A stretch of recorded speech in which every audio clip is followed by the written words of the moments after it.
have with me Justice Sanjay Kishan Kaul, who after a 7-year tenure, a successful tenure on the Supreme Court, retired on the 25th of this month.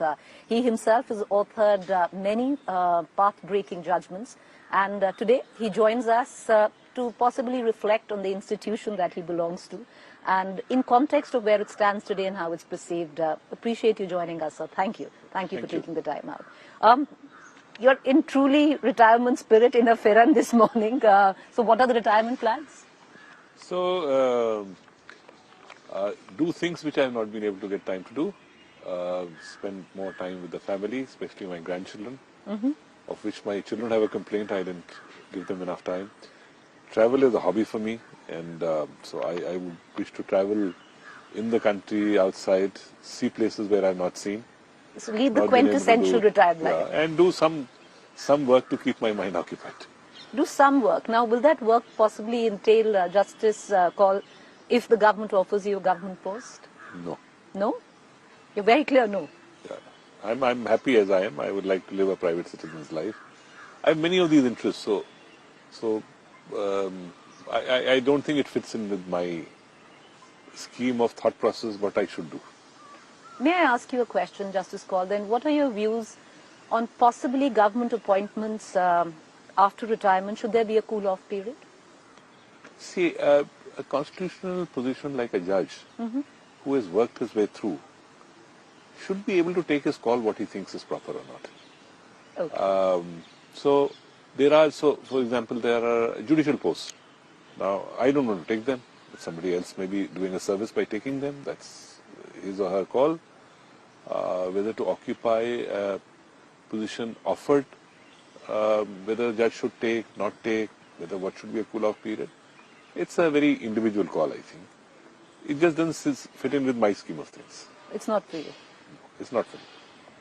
Justice Kaul, I want to start with maybe your last judgment, which was Article 370. Now, as a Kashmiri yourself, you've spoken about, the important observation in that is, you've talked about generational trauma, you've talked about displaced Kashmiris, you've talked about finding a solution. Now, what exactly could that solution be? So, 30 years there has been a generational trauma of the group of people who were compelled to migrate because of the scenario, and then trying to control law and order situation, which was normally the local police's job. The army had to be brought in because of extraterritorial problems which were arising from across the border.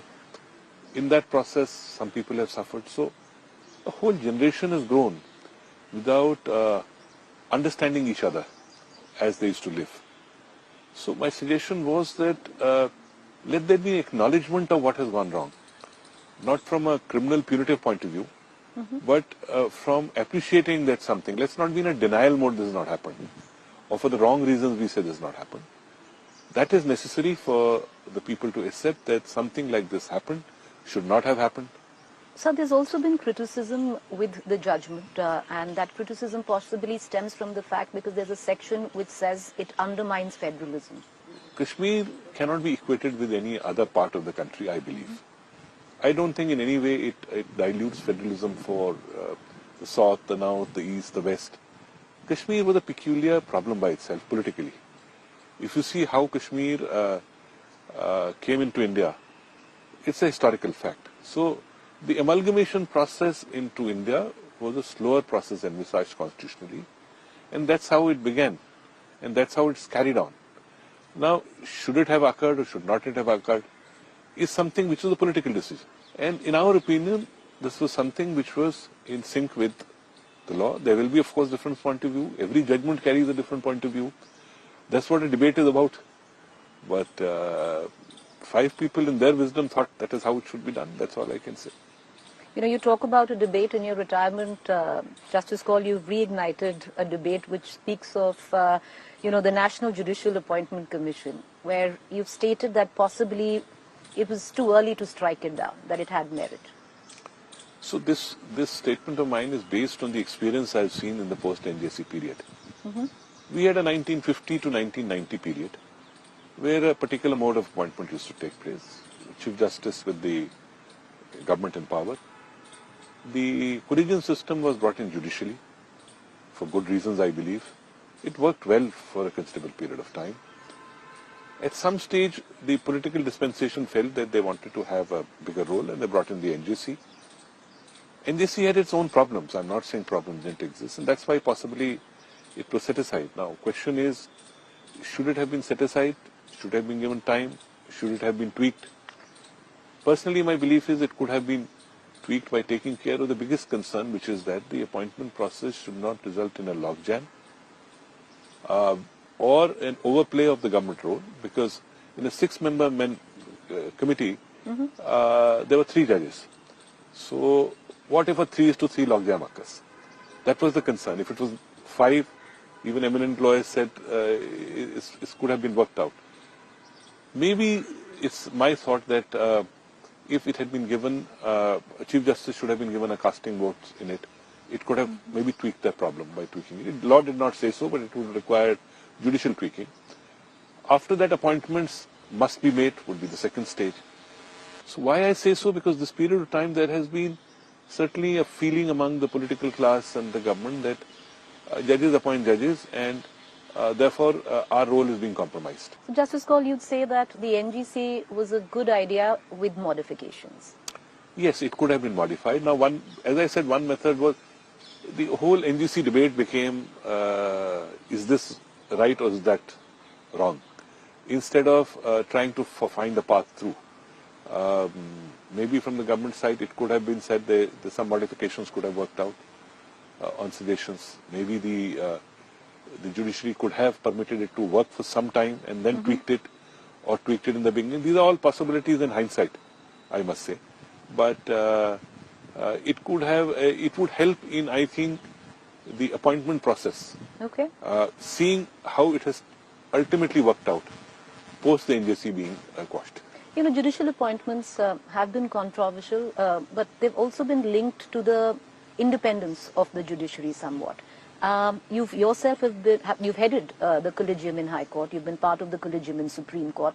What, according to you, have been chinks in the collegium? You know, in layman terms, a lot of people would say there's a certain amount of, you know, in politics you call it bhai bhatijawad. Do you think that was one of the issues? I think one thing is that the process is not understood. So when you say transparency of the system, we can't sit in a glass house and appoint judges. But there is a process. There's a process of consultation with the judges. At least I have followed in 2 courts process of consultation with judges across the board, even the junior judges. I would say because you've come from the bar, give some suggestions. From the right-thinking members of the bar, give their inputs. Informally consult the IB. I personally would do it to find out, is there something very, very obviously which would be a problem while making an appointment of a judge. Sit down with the collegium, collect a name, maybe collect 100 names, then slowly water it down to different levels. See the representation character which is necessary. It can be caste community issues, it can be gender issues, and then work out a list. And it did work. I don't have a complaint on it, because from Tamil Nadu, which has been a great testing ground for me, a very satisfying ground for me, I recommended 60 names over 2.5 years. 46 were appointed as judges of this court, of that court. Punjab Haryana recommended 16, 14 were appointed as judges. So it's not judges were not being appointed. But over a period of time, what I found was that the time being taken is too long, and it's not got it sorted out, the whole problem. So in that sense, I have a great satisfaction. I don't know how many Chief Justices would have an opportunity to serve this long and appoint 60 judges to 2 high courts. But sir, the counter to that also comes from the fact that there's been criticism of the collegium of promoting their own. So what is promoting their own? If somebody has been a judge and his son has to be considered, I don't think there is a bar. But I put a simple test. I said, if he is the son of a ward of a judge and he's good, he has to be 10% better than the others. That's how I used to look at it. What do you think led to the breakdown where at least the government and the collegium came into being? Was it like a communication problem, trust deficit? How do you look at it? If government wants to play a bigger role, let me say it this way. They feel we have a role because we are the elected representatives. And in the judiciary, they feel that we are doing what the collegium system says. My concern has been whatever system prevails must be operated. So if NJC was prevailing, we will operate the NJC.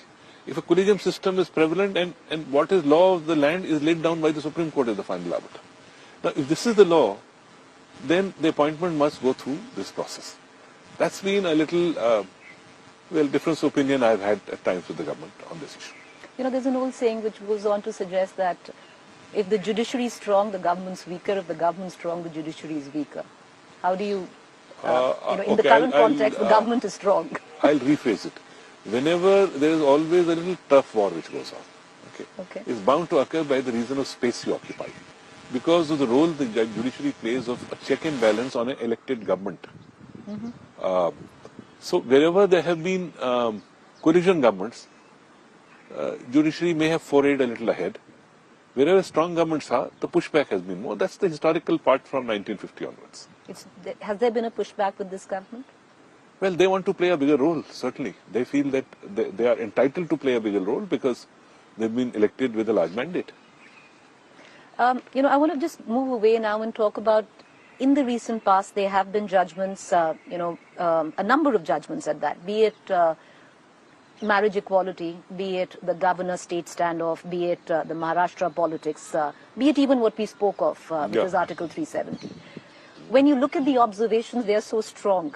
And when it comes down to the final test, the final push, it seems the Supreme Court or the bench has fallen short to deliver, where the final push comes into play. So in courts, a lot of observations come. They arise from arguments. They arise from tentative thought process on it. The idea is to elicit answers. That doesn't mean the court has formed its view. Often that is misconstrued as an expression of view. While, there can be two kinds of judges. There can be a judge who is completely silent, most dangerous according to me. And you'll ask the bar, they'll say so. Because you don't get, if the judge doesn't speak, he doesn't know what is troubling the mind of the judge to answer it. So from a lawyer's point of view, it is something which he will not like. He would like the judge to say.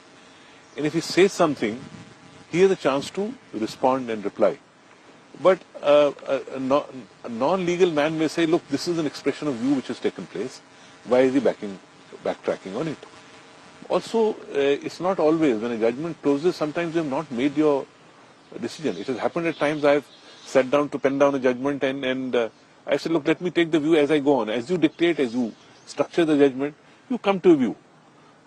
This is not unusual. Sometimes you have made up your mind. Sometimes you have not made up your mind. The real problem is arising because of a more divisive society, which is a worldwide prevalent factor today.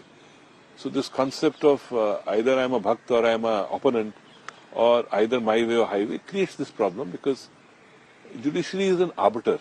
In that arbiter, it's the person who walks the middle path, I think. In terms of observations, the very strong observations that come from the Supreme Court. In terms of, let's talk about the marriage equality. You were the one who authored, the decision on same-sex. Of course, the majority denied it.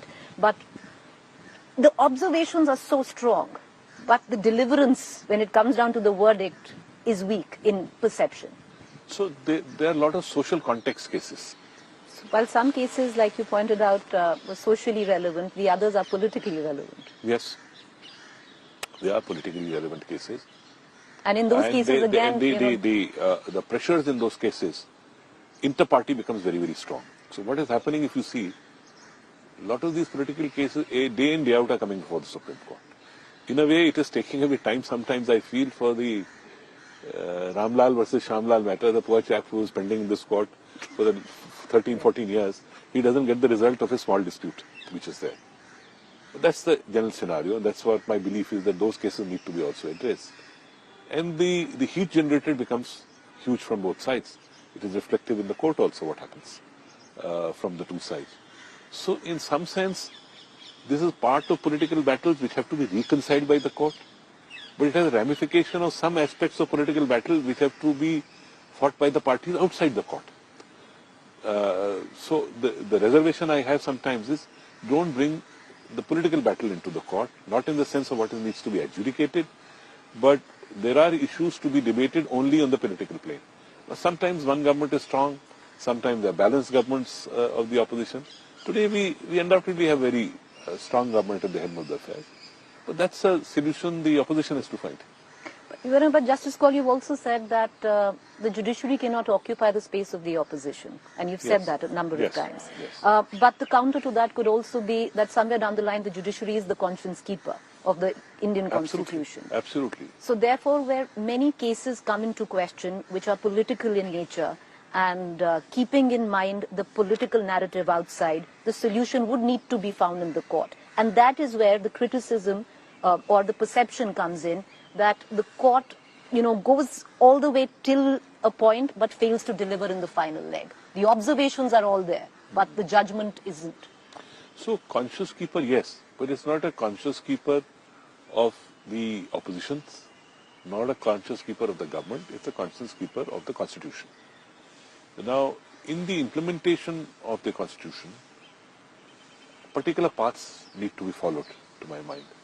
When I say that we can't play the role of the opposition is, areas which are not really debatable in court, but are more of political nuances, must be debated in the political space. Aspects which are legal in character will naturally be debated, even if they are political in character, will be debated in the courts only. And the court can't shy away from taking a call on those. That's the job of the court. It's unfortunately, the job is such that we are bound to displease somebody or the other.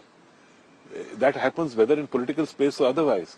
So on the lighter side, I often say that, we imbibe, the lawyer takes the negative energy of a dispute and passes on to the judge, and we imbibe the negative energy of what the dispute is about. So the relief which you get after retirement is that you leave this negative energy aside. But we have to take a call on those issues. That I have no doubt that if there is a legal issue, we will have to take a call. Maybe in terms of a weak opposition, sometimes the expectation is that we'll extend ourselves beyond a certain level, but we can't extend ourselves beyond what we would do, even if there was, say, a more balanced opposition and government in power. You yourself have been, because we're talking about political cases in nature, and there have been quite a few of the recent past. But where, personally, where I've seen your own, judgments, you've been a big votary of personal liberty. You've given some massive decisions when it comes down to bail. There are a lot of cases in court today where political parties, political leaders are in question. Do you see the denial of bail at a constant, it seems to be the first line? What's your opinion on that? I feel there is a problem. There is a problem. The problem is that we can't substitute custody period for a conviction. It can't be that we may or may not get a conviction, but let's keep the person behind bars. So the whole object of taking a person into custody is to prepare at that time the case within the legal parameters, and talking simplistically, so that the person doesn't, you get all the material for prosecution necessary. You do not, the person doesn't try to influence the trial and such other established practices. But this can't be a prolonged affair. If the trial goes on, then the person must get bail. You are depriving his right.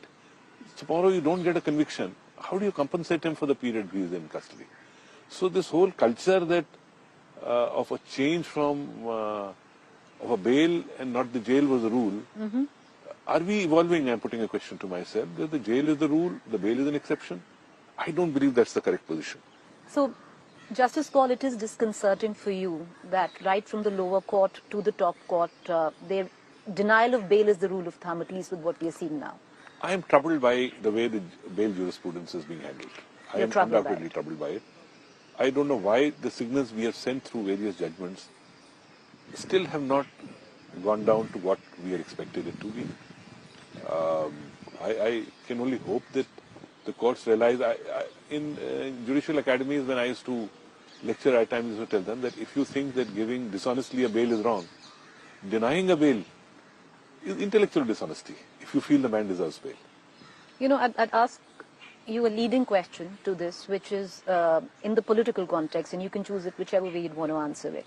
In some of your orders, you've barred the ED from taking action in cases and termed it as the agency overstepping its jurisdiction. There was a notable order when the Supreme Court questioned the work being done by the CBI and ED and their high acquittal rates. Now, what do you think that can a mechanism be put in place to avoid that? So these are premier investigative agencies, and their performance has to be of the highest order, to my mind.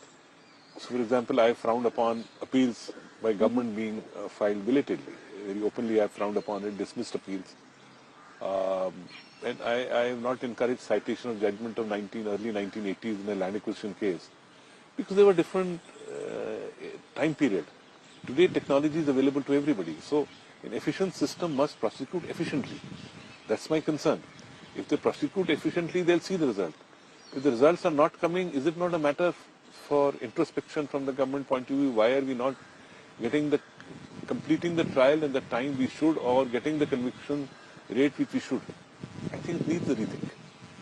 In your farewell speech, Justice Kaul, and I'll two very different contexts, but I'll bring them up. You said a judge needs to be bold, one, and the other thing which you said was there's intolerance rising. What do you mean by both? Bold in the sense, we blame the executive, saying that, look, you don't take a call. Because the executive may he has his own problems, the bureaucrat, he feels that he should not pay something. We have a constitutional protection. We should not hesitate to give relief where due. When I joined this bench, one of the judges told me, and it's something close to my heart, he says, the litigant comes as a last resort to court because he doesn't want to go through this labyrinth which is there. And if he is really entitled to 50, don't give him 45. He will lose faith in the system. Especially against the government, these are long battles to be carried. Intolerance, I'm saying, because intolerance is a politically incorrect word. I'm sorry, No, intolerance in the sense that at every level, from a family unit level to a country level to an international level, the tendency to accept a point of view is a casualty, I feel. Everybody wants to, I want to say something, you're not listening. Are you listening? So people are not listening, that's the problem. You are not willing to listen to another point of view. Look at road rage cases, look at so many other scenarios. Why is it happening in our society? Have we become more, when I say intolerant to the smallest to the largest thing? People can coexist with a different point of view. In families, people used to exist. Husband and wife don't think alike. They do coexist. So, my reference to intolerance is in that context of not accepting another point of view and not listening enough that there can be another view which may be different for you. We are each entitled to our view. My final question, sir. You've had a long career. You've been on the bench for 22 years now. And in that, one of the most, I would reckon, fulfilling and the most challenging case for you? I can't say singularly any case, but there are cases which are close to your heart, is what I say. So, MF Hussain and Perumal Murugan were close to something which was to my heart because I believe that is what the right path is. Creating a permanent commission for women was another different matter, which I did in the High Court, was something very close to my heart. Privacy was another issue. 370 was another issue. So these are cases where you deal with sometimes social contexts. And I feel these are opportunities to reflect your view because 90% cases arise from a normal routine scenario. And I think the greatest satisfaction of a judge is to write and reflect his point of view, like an author has, except that the lawyers have to be brief and we have to be brief because people are interested in solution of their problem. They are not interested in theorization from us.